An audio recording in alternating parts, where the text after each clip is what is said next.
আছো? আশা করি সবাই ভালো আছো। তো সকালবেলা পুজো দিতে চলে এলাম। দেখো, প্রথমে গোপালকে দর্শন করে নাও। আজকে অনেকদিন হলো তোমাদের সাথে ভোগ নিবেদনটা শেয়ার করলাম।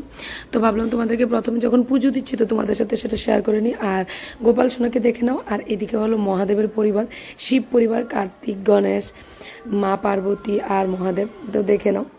এখন যাচ্ছি মাধবকে ঘুম থেকে উঠাতে। ও তো ঘুমাচ্ছিল, তো উঠিয়ে নিয়েছিলাম। এখন ওকে ফ্রেশ ট্রেশ করে নিয়েছি, বাস ওকে খাইয়ে নেব।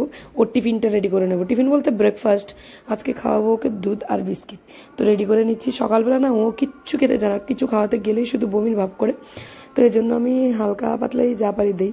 আর সকালবেলা ম্যাগি টেগি দিলেও খেতে চায় না। খালি পেটে আমি ম্যাগিটাও দিতে চাই না। দেখো কিভাবে খাওয়াতে হয়, এত পরিশ্রম করতে ওর পেছনে। আর প্রত্যেকদিন ওর একই রকম সকালবেলা বায়না থাকে, আমি খাবো না। তো ওকে জোর করে খাওয়াতে হয়। দেখতেই পাচ্ছ কিভাবে খাওয়াচ্ছি। এমন একটা জায়গার মধ্যে ওকে আমি বসিয়েছি, এই প্রসেসটা ইউজ করছি আমি, যাতে ও এখান থেকে নড়তে চড়তে না পারে। নড়তে গেলেই ওর একটা ভয় থাকে যে আমি পড়ে যাব। তো দেখো আমি এক গ্লাস ওকে খাইয়ে নিলাম। তো এক গ্লাস জল নিয়ে নিচ্ছি। প্রথমে এক গ্লাস জল খাবো, তারপর চা বিস্কিট খেয়ে নেব।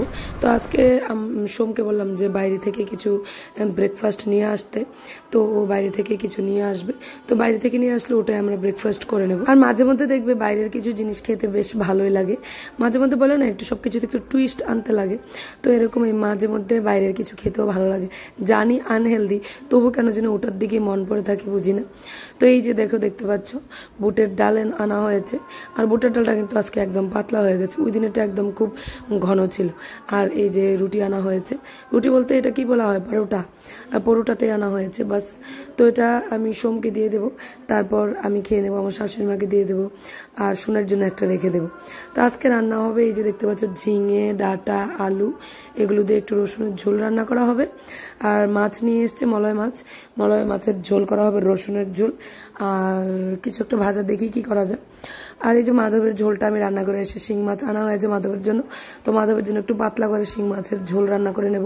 আর ওইদিকে সমস্ত কিছু সেদ্ধ বসিয়ে দিয়েছি। এই যে এই ডাঁটা আলু সেদ্ধ বসিয়ে দেওয়া হলো, ঝিঙেটা রাখা হলো। তো কিছুক্ষণ পরে এসে তোমাদেরকে দেখালাম। এই যে দেখো রসুনের ঝোলটা রান্না করা হয়ে গেছে। আমার শাশুড়ি মা রান্না করেছে, আজকে আমি রান্না করিনি। তো আমি যেহেতু রান্না করিনি, তো উনি ওনার মন পছন্দ মতো রান্না করেছেন। আর আমার হাজব্যান্ডেরও মন পছন্দ। ওদের খাওয়াটা প্রায় একই রকম। দেখতে পাচ্ছ লতি, কচুর লতি ডিম ঝুরি করে রান্না করা হয়েছে। আর ওই যে রসুনের ঝোল রান্না করা হয়েছে। রসুন ঝোলটা আমিও বেশ ভালোবাসি, কারণ এটার মধ্যে তেমন কিছু মশলা দেওয়া হয় না, তো ওই জন্য। তো রান্না এই আজকে একদম সিম্পল। সোম যাবে আগরতলা। আমাদের গাড়িটা রিপেয়ার হয়ে গেছে, ওটাকে আনতে যাবো অনেক দিন বাদে। বাস খুব ঠাকুরের কাছে প্রে করছিলাম গাড়িটা নিয়ে আসার জন্য। তো ফাইনালি আজকে গাড়ি আনতে যাবে। তো রান্নাঘরটাকে ক্লিন করে নিচ্ছি। দেখতে পাচ্ছ রান্নাঘরটাকে ক্লিন করে নেব প্রথমেই, কারণ যদি বেশিক্ষণ রেখে দিই না আর আরশোলা চলে আসার। আর এখন না নতুন করে একটা শুরু হয়েছে, পিঁপড়ে চলে আসে। কোনো কিছু রাখলেই পিঁপড়ে চলে আসে। তো আমি তো রান্না করে যে জিনিসগুলো রাখি টেবিলের মধ্যে, এগুলোও রাখতে পারি না বেশিক্ষণ, পিঁপড়ে চলে আসে। তো কি করে আমি একটা থালার মধ্যে জল নিই, জল নিয়ে তারপর এটার উপরে রাখি রান্না করা সবজি টবজিগুলো যাই থাকে। তো দেখো কথা বলতে বলতে বাসনগুলোও মেজে নিচ্ছি। বাসন তো কম জমে না। তো রান্নাঘর ক্লিন করার পর একটাই কাজ থাকে, বাসনপত্র পরিষ্কার করা।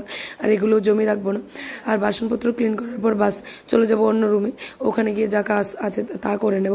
আর রান্নাঘরটাকে প্রথমে রান্নার পর ক্লিন করার পর বাকি কাজগুলো করতে চলে যাই, কারণ ভালো লাগে রান্নাঘরটা যখন দেখি যে নিট অ্যান্ড ক্লিন থাকে, মনটা একদম ফ্রেশ ফ্রেশ লাগে, সমস্ত কিছুই ভালো লাগে। তো এক এক করে সমস্ত বাসন কুসন মেজে নেব। বাসন যে কত মাজা হয় কোনো হিসেব আছে?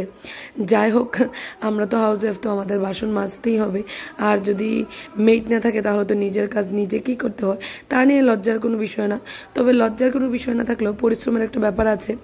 তো আমাদেরও ইচ্ছে করে মাঝে মধ্যে কোথাও যে একটু রিল্যাক্স ফিল করি, একটু গ্যাপ দেই, বা আমাদের কাজগুলি যদি অন্য কেউ এক আধ দিন একটু করে দিত, কিন্তু তার হয়ে ওঠে না, বিশ্বাস করো, একদমই হয়ে ওঠে না তা। আর কারণ নিজেদের কাজগুলো, আমাদের কিছু নিজেরও খুঁতখুঁতে আছে।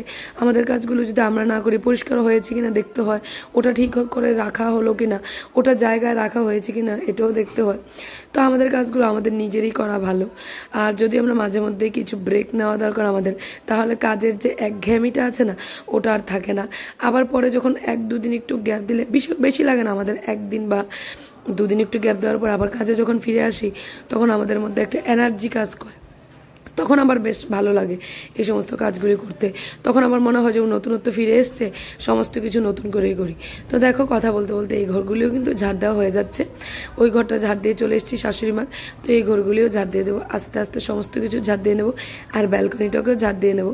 আর ব্যালকনি ঝাড় দেওয়াটা তোমাদের সাথে আজকে আর শেয়ার করবো না, কারণ বেশিক্ষণ টাইম হয়ে যায়, ব্লগটাও তো লম্বা হয়ে যাবে। তো তোমরা নয়তো আবার টেনে টেনে দেখবে, তো টেনে টেনে না দেখার জন্য ছোট করে আমি ব্লগ বানাই।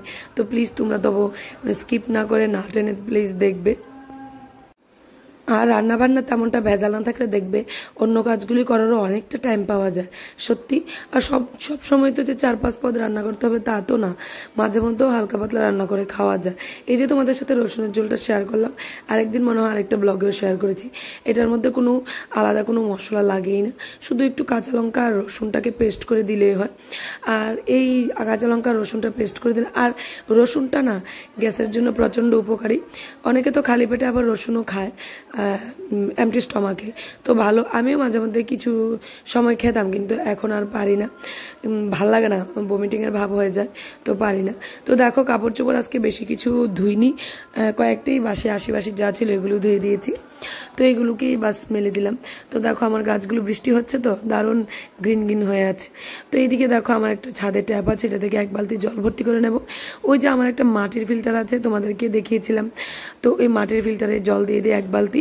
বাস যদি কারেন্টও চলে যায়, কারেন্টের ফিল্টার থেকে জল না আসলেও মাটির ফিল্টারে জল অলওয়েজ রেডি থাকে। আর দেখো কি সুন্দর মঞ্জুরিগুলি, কি ভাল লাগছে তুলসী গাছের। এই যে বৃষ্টি হয়েছে না, এই জন্য একদম দারুণভাবে হয়ে গেছে। যাক বাবা, সমস্ত কাজকর্ম সেরে এসে একটু ফেসটাকে ক্লিন করে নেবো। ফেস ক্লিন বলতে কি, আজকে তো আর রান্না তেমনটা করিনি, তো ফেস ওয়াশ দেবো না, এমনিতেই হালকা জল দিয়ে বাস ফেসটাকে একটু ভালোভাবে ওয়াশ করে নেবো, জল দিয়ে ধুয়ে নেবো। ধুয়ে নিয়ে ঘরে একটু ফ্যানটা চালিয়ে বাস কাপড় চোপড়গুলো যেগুলো গত দিনের ছিল এগুলো তো শুকিয়ে গেছে, তো এগুলোকে একটা একটা করে বাস গুছিয়ে নেব। এগুলো গুছিয়ে নিলে যাক বাবা কাজ শেষ। আর মাধবনকেও স্কুল থেকে আনার টাইম হয়ে যাবে। আজকে আবার আমার আনতে হবে, কারণ আমার হাজব্যান্ড তো বাড়িতে নেই, ও চলে গেছে আগরতলা, তো আমাকেই আনতে হবে। তো আমি গিয়ে নিয়ে আসব। তো কাপড় চোপড়গুলো গুছিয়ে ঘরদোর গুছিয়ে তারপর যাব। ও যাতে এসে সমস্ত কিছু গুছানো দেখে আর ভরাবে, জানি ভরাবে, তবু তো নিট অ্যান্ড ক্লিন রাখতে হয়, ঠিক না? তো ঘরের কাজকর্ম রান্না বান্না সমস্ত কিছু নিয়ে আমার আজকের ব্লগটা, আশা করি তোমাদের ভালো লাগবে। যদি ভালো লাগে থাকে তাহলে প্লিজ লাইক করবে, প্লিজ প্লিজ প্লিজ কমেন্টস করবে, আর প্লিজ সাবস্ক্রাইব করবে। নিজেরা নিজেদের যত্ন নেবে, তো এইভাবে আমাকে সাপোর্ট করতে থাকবে। তো টিল দেন বাই বাই, সবাই ভালো থাকবে, সুস্থ থাকবে।